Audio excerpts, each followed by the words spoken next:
আসসালামু আলাইকুম। আজকে আমরা কিছু থিওরেম নিয়ে আলোচনা করব। তো আমরা প্রথমে দেখি যে ডাইভারজেন্স থিওরেম কি। Divergence theorem states that the surface integral of a vector field over a closed surface, which is called the flux through the surface, is equal to the volume integral of the divergence over the region inside the surface. তোমরা এখানে দেখতে পাচ্ছি যে এখানে f ভেক্টরের যে surface integral এই close সারফেসে f ভেক্টরের যে সারফেস ইন্টিগ্রাল সেটা হচ্ছে আমাদের f ভেক্টরের যে ডাইভারজেন্সের ভলিউম ইন্টিগ্রালের সমান। আমরা এটা দিয়ে একটা ম্যাথ দেখব। Evaluate the flux of the following vector field determined by f vector bounded by the following inequalities. তো আমরা by the ডাইভারজেন্স থিওরাম আমরা এই ফর্মুলাটা লিখেছি ডাইভারজেন্স থিওরাম। তো আমরা এখানে চাচ্ছি হচ্ছে ভেক্টর ফিল্ড f এর ফ্লাক্স। তো আমাদের ভেক্টর ফিল্ড f এর ফ্লাক্স আমরা ক্লোজড সারফেসে f এর সারফেস ইন্টিগ্রাল দিয়ে পেতে পারি। তো আমরা এখানে যদি আমরা এই লেফট হ্যান্ড সাইডের এই ভলিউম ইন্টিগ্রালটা ইভালুয়েট করতে পারি তাহলে আমরা সারফেস ইন্টিগ্রালটা পাবো। তাহলে আমরা ফার্স্ট ডাইভারজেন্সটা করছি। ডাইভারজেন্সের ফর্মুলা এখানে জাস্ট হচ্ছে ডট প্রোডাক্ট নিয়েছি। ডট প্রোডাক্ট নেওয়ার পরে আমরা জাস্ট ভলিউম ইন্টিগ্রালটা বের করব। ডট প্রোডাক্ট যখন করব আমরা জানি যে এফ এর তিনটা কম্পোনেন্ট আছে এখানে, যেহেতু এটা এফ ভেক্টর, এখানে এফ ভেক্টর 3D সারফেসে, এজন্য হচ্ছে আমরা এফ এর তিনটা কম্পোনেন্ট পাচ্ছি, fx প্লাস fx fy আর হচ্ছে fz। আর এখানে ডেল এরও তিনটা কম্পোনেন্ট আছে। এখানে f এর সাথে হচ্ছে আমাদের ছিল, দেখতে পারি f ভেক্টর ইকুয়ালস টু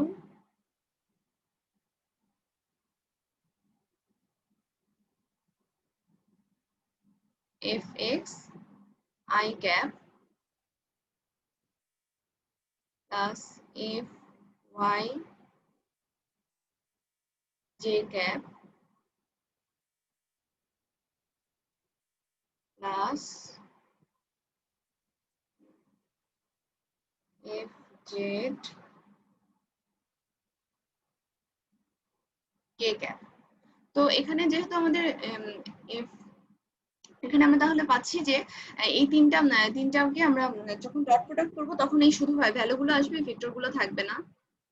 তাহলে আমরা এখানে দেখতে পাচ্ছি যে শুধুমাত্র ভ্যালুগুলো নিয়ে আমাদের ডট প্রোডাক্টের রেজাল্টটা এসেছে। এরপরে আমরা ভলিউম ইন্টিগ্রাল করব। এখন ভলিউম ইন্টিগ্রাল করার আগে আমরা fx এর যে ভ্যালু ছিল, fx এর ভ্যালু ছিল হচ্ছে 2x স্কয়ার। 2x স্কয়ার হচ্ছে fx এর ভ্যালু, fy এর ভ্যালু হচ্ছে 2y স্কয়ার আর fz এর ভ্যালু হচ্ছে 2z স্কয়ার। তাহলে আমরা এখানে যখন 2x স্কয়ার কে ডিফারেন্সিয়েট করব তখন 4x আসে, 2y স্কয়ার কে ডিফারেন্সিয়েট করলে y এর সাপেক্ষে পার্শিয়াল ডিফারেন্সিয়েট করলে 4y আসে, আর 2z স্কয়ার কে ডিফারেন্সিয়েট করলে 4z আসে। তো এখন আমরা ভলিউম ইন্টিগ্রাল করব। ভলিউম ইন্টিগ্রাল করার আগে আমরা হচ্ছে এই ইনইকুয়ালিটি গুলো বসিয়ে দিয়েছি রেঞ্জ হিসেবে, x y z এর ইনইকুয়ালিটিস গুলো বসানোর পরে আমরা প্রথমে x এর সাপেক্ষে ইন্টিগ্রেশন করব। যখন আমরা x এর সাপেক্ষে ইন্টিগ্রেশন করছি তখন এক্ষেত্রে 12y plus 12z plus 18dy dz পাচ্ছি। যখন আমরা x এর সাপেক্ষে ডিফারেন্সিয়েট করে এটার ভ্যালু বসিয়ে দিয়েছি তখন। এখন আমরা এরপরে করব y এর সাপেক্ষে ডিফারেন্সিয়েট করে y এর লিমিট, আপার লিমিট আর লোয়ার লিমিটটা বসিয়ে দিলে আমাদের এটা 24 into 2z plus 3 into 3 plus 3 dz আসে। এখন যদি আমরা লাস্টে জেড এর সাপেক্ষে ডিফারেন্সিয়েট করে জেড এর ভ্যালুটা আপার লিমিট আর লোয়ার লিমিট বসাই তাহলে লাস্টে আমাদের রেজাল্টটা আসে 48 পাই ইনটু 2 পাই প্লাস 3। এখন আমরা গ্রিনস থিওরাম দেখব। Let C be a positively oriented piecewise smooth simple closed curve and let D be the region enclosed by the curve.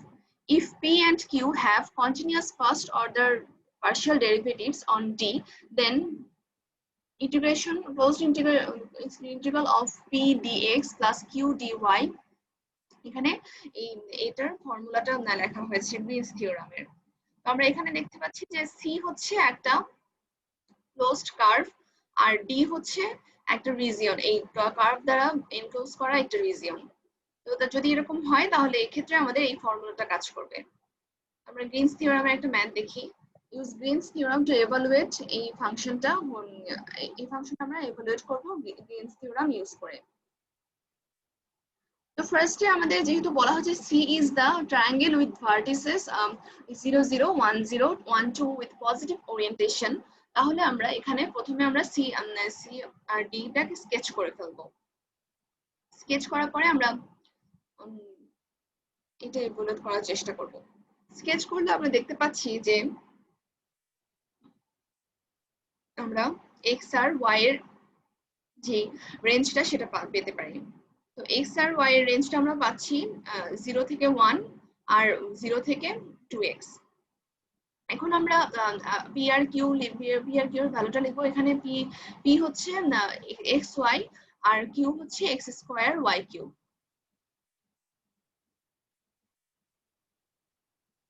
এখন যে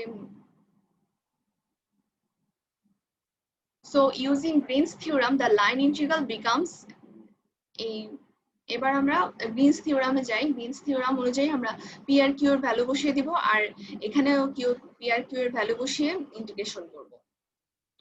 তো এখানেও পি আর কিউ এর ভ্যালু বসিয়েছে। এখানে 2x cube x Y cube কিভাবে এসেছে, কারণ হচ্ছে আমরা এখানে দেখেছিলাম যে পি হচ্ছে এক্স ওয়াই আর কিউ হচ্ছে এক্স স্কোয়ার ওয়াই কিউব। তো এখানে হচ্ছে কিউ কে এক্স এর সাপেক্ষে ডিফারেন্সিয়েশন করতে হবে আর ওয়াই এর সাপেক্ষে পি কে ডিফারেন্সিয়েশন করতে হবে। তাহলে আমরা দেখি যে পি কে যদি আমরা ডিফারেন্সিয়েশন করি ওয়াই এর সাপেক্ষে তাহলে আমরা কি পাই, তাহলে আমরা শুধু এক্স পাই। তাহলে হচ্ছে মাইনাস এক্স আগে বসে দেখলাম আমরা কিভাবে পাই। তাহলে এরপরে হচ্ছে আমরা কিউ কে ডিফারেন্সিয়েট করব, সেটা আমরা দেখি। এক্স স্কোয়ার ওয়াই কে আমরা কিভাবে ওয়াই কিউব কে আমরা কিভাবে ডিফারেন্সিয়েট করি। এক্স স্কোয়ার ওয়াই কিউব এটাকে আমরা ডিফারেন্সিয়েট করব হচ্ছে এক্স এর সাপেক্ষে, যেহেতু এটা কিউ এটাকে আমরা এক্স এর সাপেক্ষে ডিফারেন্সিয়েট করব।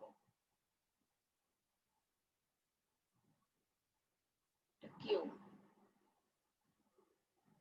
তো এখন এক্স এর সাপেক্ষে যদি আমরা ডিফারেন্সিয়েট করি তাহলে আমরা কি পাই, এখানে ওয়াই কিউবটা হচ্ছে কনস্ট্যান্ট, কারণ এক্স এর সাপেক্ষে পার্শিয়াল ডিফারেন্সিয়েশন করা হচ্ছে। পার্শিয়াল ডিফারেন্সিয়েশনের ক্ষেত্রে ওই যে ভ্যারিয়েবলের সাপেক্ষে ডিফারেন্সিয়েশন করা হয় সেই ভ্যারিয়েবল বাদে বাকি ভ্যারিয়েবলটা কনস্ট্যান্ট থাকে। তাহলে আমরা এখানে 2x হবে, x কে যেহেতু ডিফারেন্সিয়েট করলাম এক্স স্কয়ার ডিফারেন্সিয়েট করলে 2x আসে আর ওয়াই কিউবটা অপরিবর্তিত থাকবে। তাহলে আমরা এখানে পাচ্ছি হচ্ছে 2x ওয়াই কিউব। তো এখানেও আমরা দেখব যে 2x y কিউব হয়েছে আর মাইনাস x তো আমরা দেখলাম যে x y কে ডিফারেন্সিয়েট করে এসেছে। এখন এটাকে আমরা ডাবল ইন্টিগ্রেশন করব। ডাবল ইন্টিগ্রেশন করার আগে আমরা হচ্ছে এখানে রেঞ্জটা বসিয়ে দিচ্ছি। রেঞ্জটা যেটা আমরা পেয়েছিলাম এটা এখান থেকে রেঞ্জটাকে আমরা বসিয়ে দিলাম। বসানোর পরে আমরা প্রথমে y এর সাপেক্ষে ইন্টিগ্রেশন করলাম। y এর সাপেক্ষে ইন্টিগ্রেশন করার পরে আমরা y এর আপার লিমিট আর লোয়ার লিমিটটা বসিয়ে দিয়েছি। যেহেতু y এর সাপেক্ষে এখানে ইন্টিগ্রেশন করা হচ্ছে, ফার্স্টে আমরা দেখি যে 2x y কিউব কে যদি আমরা ডিফারেন্সিয়েশন করি তাহলে কি আসে। তাহলে হচ্ছে এক্সটা এখানে যেহেতু y এর সাপেক্ষে ডিফারেন্সিয়েশন করা হচ্ছে এজন্য এক্সটা আমাদের কনস্ট্যান্ট থাকবে। এখন 2y কিউব বাকি থাকে, তাহলে আমরা y কিউব কে যদি ইন্টিগ্রেশন করি, y কিউব কে ইন্টিগ্রেশন করলে আমরা পাই y to the power 4 divided by 4। তো y to the power 4 divided by 4 into 2, তাহলে হচ্ছে আমাদের এই টার্মটা চলে আসে half x y to the power 4 minus x y কিভাবে আসলো, আমাদের হচ্ছে এক্স কে আমরা ওয়াই এর সাপেক্ষে ইন্টিগ্রেশন করেছি, তাহলে আমাদের এক্স ওয়াই আসে। তাহলে এখানে আপার লিমিট আর লোয়ার লিমিট বসিয়ে দিয়েছি। আপার লিমিট আর লোয়ার লিমিট বসিয়ে দেওয়ার পরে আমাদের আসে হচ্ছে 8x two the power 5 minus 2x square. এটাকে যদি আমরা এক্স এর সাপেক্ষে এক্স এর সাপেক্ষে যদি আমরা ইন্টিগ্রেট করি তাহলে আমরা এই ভ্যালুটা পাই, আর এখানে হচ্ছে আমরা আপার লিমিট আর লোয়ার লিমিট বসানোর পরে আমাদের 2/3 আসে। Okay, next Stokes theorem. Stokes theorem, let S be an oriented smooth surface that is bounded by a simple closed smooth boundary curve C with positive orientation. Also let F vector be a vector field, then closed integral a vector dot dr vector equals to surface integral of curl of a vector dot ds vector. ওকে, তাহলে আমরা এই ফর্মুলাটা দেখলাম।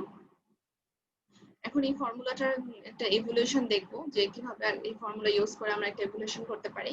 যে কারণ use Stokes theorem to evaluate surface integral where a vector and s is the part a vector is that and s is the part of that above the plan z equals to 1. Assume that s is oriented upwards.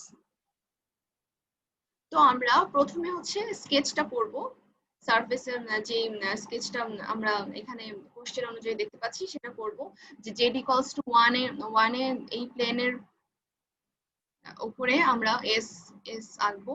তাহলে যেটা আমরা পাই, let's start off this of with a sketch of the surface. স্কেচটা করলাম। In this case, the boundary curve AC will be where the surface intersects the plane z equals to 1 and so will be the curve. Okay, আমরা এখানে বলতে পারছি যে C হচ্ছে z equals to 1 K intersect করছে, কারণ আমাদের এই সারফেসটা আঁকা হয়েছে z equals to 1 এর উপর।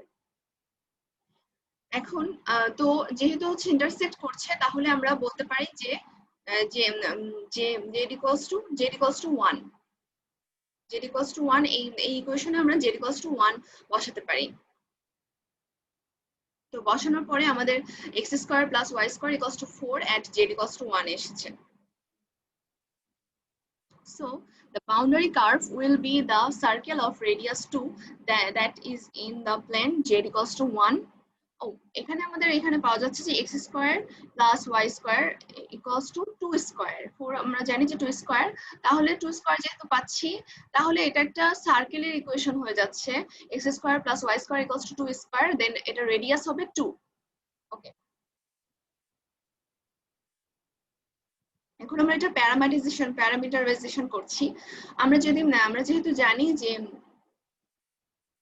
sin square theta sin square t plus cos square t equals to 1।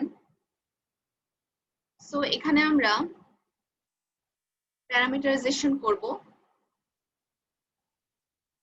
এখানে আমাদের আসছে কিভাবে আমরা এখানে সাইন আর কসটা পেলাম সেটা আমরা লিখি।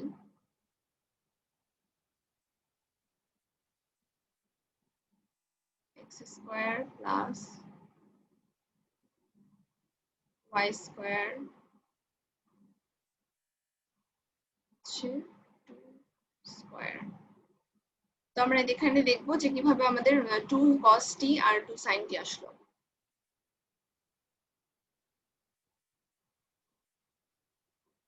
তো আমরা এখানে দেখতে পাচ্ছি যে আমরা এটাকে x টাকে নিয়ে আসি, x টাকে হোল স্কয়ার নিয়ে আসি।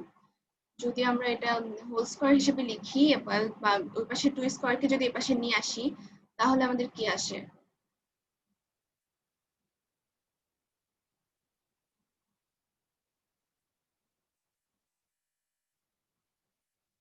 Equals to 1। তো আমরা জানি আরেকটা আমাদের ট্রিগোনোমেট্রি ফর্মুলা জানি যে sign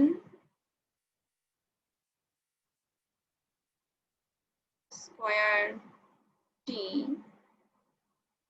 plus cos square T equals to 1। So আমরা এখানে দেখতে পাচ্ছি যে দুটো স্কয়ার যেহেতু আমরা এই দুটো ইকুয়েশন কম্পেয়ার করলে আমরা কি পাই? আমরা পাই হচ্ছে x equals to 2 sin, আমরা এখানে টু সাইন টিও লিখতে পারি অথবা হচ্ছে টু কস টিও লিখতে পারি। যদি আমরা এখানে কম্পেয়ার করে এখানে আমাদের ইকুয়েশনের সুবিধা অনুযায়ী আমরা সাইন এটাতে আমরা এক্স কে আমরা কস লিখবো, সাইনটা লিখবো না। আমরা এখানে সাইনটাও লিখতে পারতাম যদি আমাদের এটা ইকুয়েশনের সুবিধা অনুযায়ী আমাদেরকে এখানে কস লিখতে হবে। কম্পেয়ার করলে আমরা to x equals to 2 cos t পাই আর y equals to 2 sin t পাই। তাহলে এখানে আমাদের এইটাই বসিয়ে দিয়েছি। এখানে প্যারামিটারাইজেশনে x আর y এর যে ভ্যালুটা আমরা পেলাম এখান থেকে এই x square y square plus y square equals two 4 এই ইকুয়েশন অনুযায়ী আমরা যে ভ্যালুটা পেলাম এখানে প্যারামিটারাইজেশনে আমরা সেটা বসিয়ে দিয়েছি। প্লাস আর আমাদের যে z ইকুয়ালস টু তো 1 ধরেছিলাম, এজন্য হচ্ছে এটার সাথে 1 গুণ হয়েছে এর সাথে। আর যেহেতু এটা সার্কেল, এজন্য সার্কেলের জন্য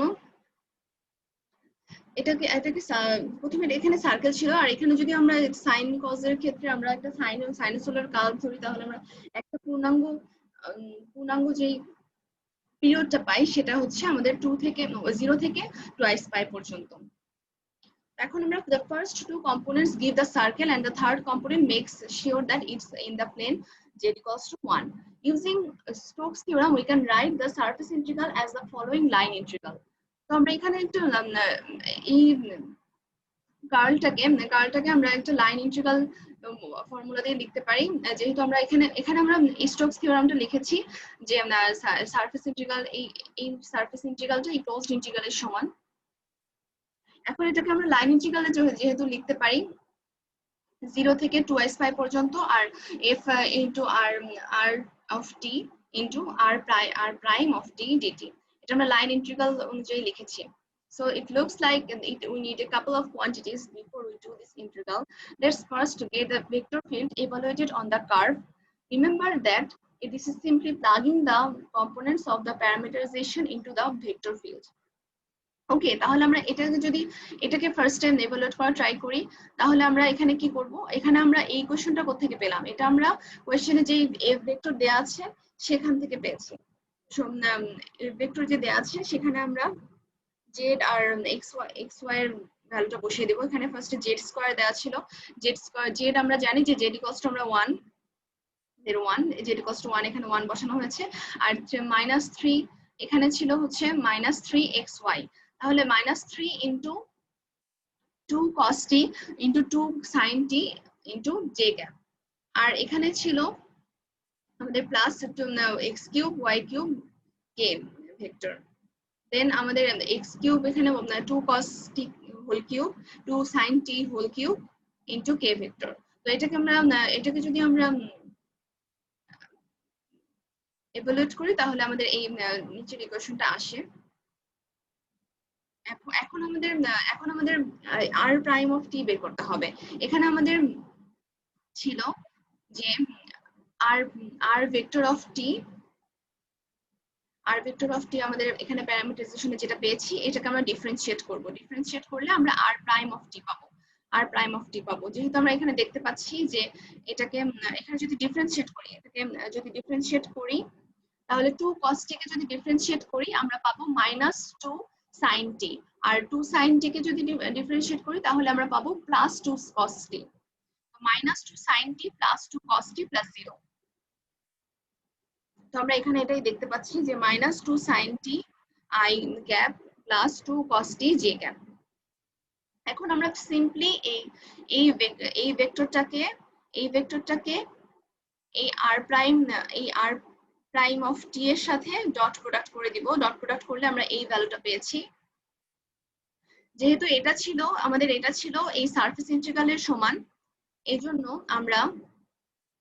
এটাকে আমরা ইন্টিগ্রেট করব। এটাকে আমরা ইন্টিগ্রেট করলেই এটার ইন্টিগ্রেশন সমান ছিল হচ্ছে আমাদের সারফেস ইন্টিগ্রাল। এটা আমরা দেখতে পাচ্ছি যে এখানে এটার ইন্টিগ্রেশন সমান ছিল সারফেস ইন্টিগ্রাল। তাহলে আমরা এটাকে ইন্টিগ্রেশন করলে আমাদের এই কার্লের ভ্যালুটা পাবো। এটাকে ইন্টিগ্রেট করে আমরা পেয়েছি 2 cos t 8 cos cube t, এটাকে যদি আমরা লোয়ার লিমিট আর আপার লিমিটটা বসিয়ে দিই তাহলে আমাদের 0 আসে। আজকে এ পর্যন্তই, আমরা 3টা থিওরাম দেখলাম। Thank you.